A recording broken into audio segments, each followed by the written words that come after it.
So it's me again, your ate new Jaja, no edit, no filter, just me. So for today's vlog, another vlog naman about mga pangarap, pursuing your dreams and goals. So yan, kung bago ka pa lang sa aking channel, don't forget to like, share, and subscribe. So ayan nga guys. So ayan na, kita nyo na may title. Pain while achieving your dreams.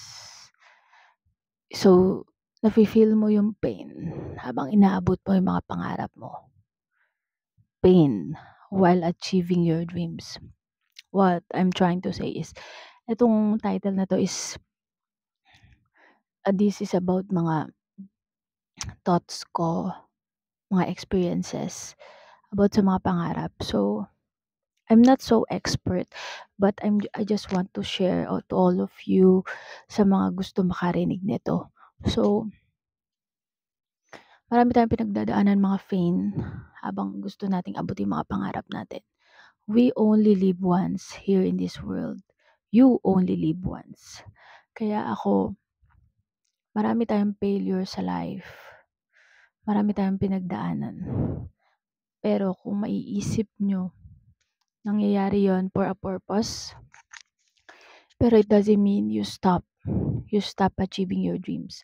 Hindi nyo ba napapansin habang nasasaktan kayo, tumitibay kayo?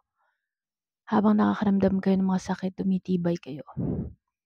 And the more na nakakaramdam kayo ng mga challenges, marami kayong nafe-face ng mga challenges, trials, whatever it is, yun yung mga times na mapapaisip na lang kayo. Parang ang daming pumipigil sa akin.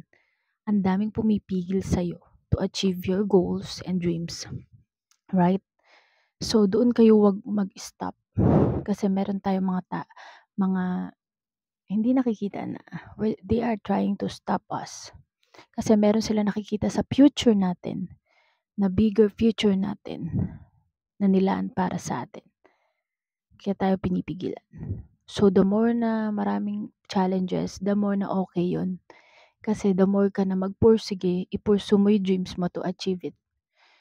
Kasi nakikita nila yung mga bigger future mo in the mga bigger future, bigger plans sa'yo ni God. So, kung marami ka nang nararamdaman pain ngayon, di mo na alam yung gagawin mo. Yung marami kang binabato sa'yo, i-offer mo sa Kanya, offer to Him, kasi nothing is impossible with Him. Lagi ko yan sinasabi. Nothing is impossible with Him. Habang nararanasan mo yung mga pain, habang ina-achieve mo yung dreams mo, tuloy lang. Sa Kanya ka lang sumandal at makakayanan mo lahat. Yung mga imposibleng hindi mo kaya, makakayanan mo. And ngayon, parang ako ngayon, while achieving my dreams, ang dami kong pinagdadaanan kasi nagwo-work ako ngayon sa malayo, and then nag-iipon lang ako pero meron akong plans and dreams in my life na gusto ko yun i-pursue. Ayoko na din kasi maging OFW. Kasi gusto ko, in the future, gusto ko kasama ko yung mga mahal ko sa buhay and magiging pamilya ko. Gusto ko hindi kami magkahiwa-hiwalay. Ikaw ba ganun din? Comment down below.